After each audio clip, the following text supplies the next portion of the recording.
Olá pessoal, vocês estão felizes? Espero que estejam felizes. Eu continuo muito feliz. Vamos dar continuidade ao assunto Lúcifer, o rei de Tiro. Esse é o nosso terceiro vídeo sobre o assunto. Vamos falar agora da segunda expressão que causa estranheza nas pessoas. E por isso elas querem atribuir isso a um ser angelical. A segunda expressão é querubim ungido. Ungido. Em outra ocasião, Deus ungiu a reis pagão para que ele ficasse a seu serviço. Foi assim com Ciro. E agora estava sendo com o rei de Tiro. O querubim no Éden que aqui se refere não era Satanás. Por quê? Observemos em Gênesis para descobrir. Gênesis capítulo 3, versículo 24. E havendo lançado fora o homem, pôs querubins ao oriente do jardim do Éden, e uma espada inflamada que andava ao redor, para guardar o caminho da árvore da vida. O rei de Tiro também foi ungido querubim protetor, a mesma função do querubim de Gênesis, que era guardar, proteger uma árvore da vida, no Éden físico. O outro guardava, era querubim ungido para guardar as árvores, que significa as nações, no jardim de Deus, ou seja, jardim das nações, que era Tiro. Uma linguagem figurada para indicar semelhança, responsabilidade e prestígio, algo que o rei de Tiro, infelizmente, não teve sucesso em cumprir ou não cumprir a sua missão e, infelizmente, se corrompeu. O Monte Santo de Deus tem uma semelhança e ligação com Isaías, que se refere ao mesmo assunto. Conforme Isaías capítulo 14, versículo 12, está escrito assim: Você que dizia no seu coração, subirei aos céus, erguerei o meu trono acima das estrelas de Deus e me assentarei no monte da Assembleia, no ponto mais elevado do Monte Santo. Primeira coisa, estrelas aqui não são os astros iluminados físicos, mas sim os filhos reluzentes dos deuses. A palavra traduzida para Deus aqui é El, que também pode ser atribuída a qualquer divindade, assim como Elohim pode significar Deus ou deuses, dependendo do seu contexto. Não apenas somente o Deus que conhecemos como verdadeiro. Portanto, pode-se traduzir que ele queria subir acima das estrelas dos deuses, e não acima do Deus verdadeiro que conhecemos hoje.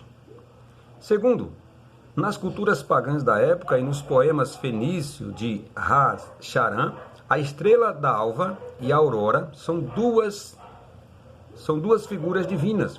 O Monte Santo dos Deuses, ou a Montanha da Assembleia, é aquela em que os deuses Elohim se reuniam como no Olimpo dos gregos. Terceiro, Monte Santo de Deus é, na verdade, Monte Santo dos Deuses. Na mitologia grega, Monte Olimpo era uma morada dos 12 deuses do Olimpo, os principais deuses do panteão grego. Os gregos pensavam nisto como uma mansão de cristais que estes deuses, como Zeus, habitavam. A linguagem bíblica aqui é para facilitar a compreensão acerca desse rei de Tiro, que se julgava Deus. Quarto, então, segundo várias mitologias pagãs, acreditava-se que havia um monte onde deuses se reuniam e habitavam.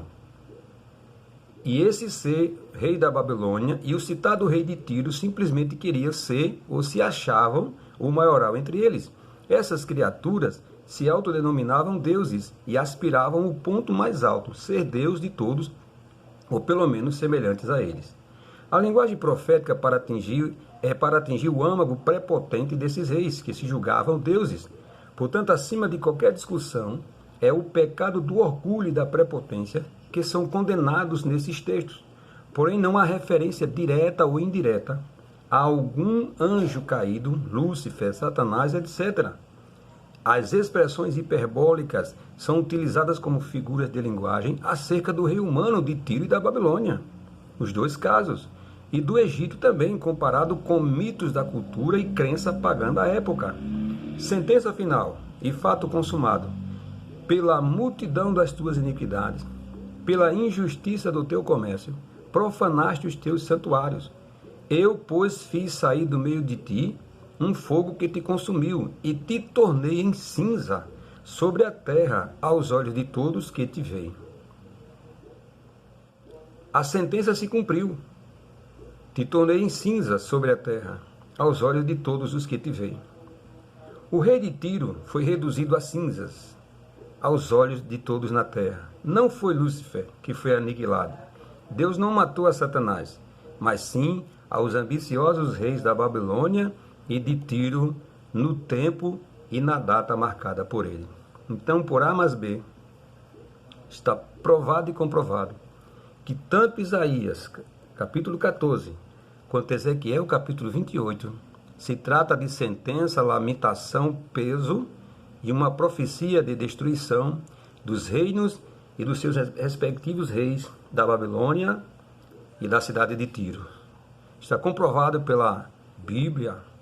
Portanto, diz a Bíblia que a queda de Lúcifer nunca existiu, e sim a queda de dois reinos, de dois reis que se auto-intitulava pela sua grandeza e pela sua glória, pelo seu esplendor, pelas suas conquistas, se intitulavam acima dos deuses e até mesmo acima do Deus verdadeiro. Está provado aqui e comprovado, e espero que você tenha compreendido. Quero agradecer pela sua atenção. Medite, ouça várias vezes para que você possa entender. Se eu quiser justificar a queda de Satanás e de Lúcifer, eu não posso argumentar nem comprová-la pelo Antigo Testamento.